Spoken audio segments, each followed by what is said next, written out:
The question is about how to convert between Celsius and Fahrenheit. There is an equation that we can use for this.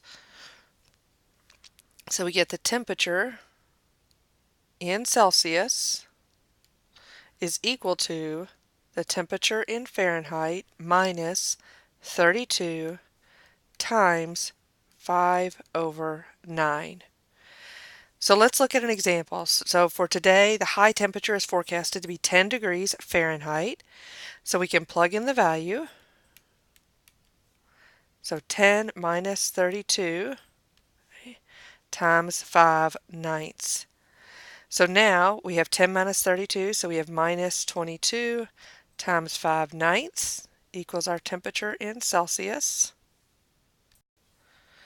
And once we do that calculation, we get minus 12 degrees Celsius. This makes sense because 32 is freezing in Fahrenheit. We know we're below the freezing point. 0 degrees Celsius is freezing, so we know we're going to be below that, so it makes sense that we get a negative number here. Let's look at another example where we go to Celsius, or go to Fahrenheit given a temperature in Celsius. We can still start with the same equation. So temperature degrees Celsius equals temperature in Fahrenheit minus 32 times 5/9. There are a couple different variations on this formula. They all end up being the same thing. They're just rearranged algebraically. So let's say the temperature is, we'll say 35 degrees Celsius equals TF degrees F minus 32 times 5/9. So this becomes an algebra problem that we need to rearrange to solve for the temperature in Fahrenheit. Because I'm multiplying by 5/9 on the right side, the first thing I'm going to do is multiply both sides by 5/9, or by 9/5, excuse me.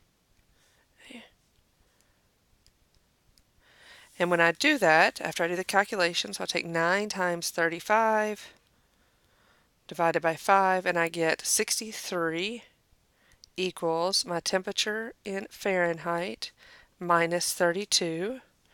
Then I can add 32 to both sides, and I get 95 degrees Fahrenheit equals my temperature. Okay. And when we think about this, this looks a little reasonable. So around 37 degrees Celsius is about body temperature, which is about the same as 98.6 degrees Fahrenheit. So we saw we had a temperature a little less than 37, and we got a temperature a little less than 98.6. So a lot of these conversions, sometimes it's just about doing the actual math. Sometimes it's about looking at what is a reasonable value. So knowing a few points on the temperature scales is very useful. So we know that 0 degrees Celsius is 32 degrees Fahrenheit. 37 degrees Celsius is about 98.6 degrees Fahrenheit, and 100 degrees Celsius is 212 degrees Fahrenheit. So that's the boiling point. So we have our freezing point, body temperature, and the boiling point. So knowing that can also help you pick out values, or at least eliminate answers, or judge that an answer is reasonable or not.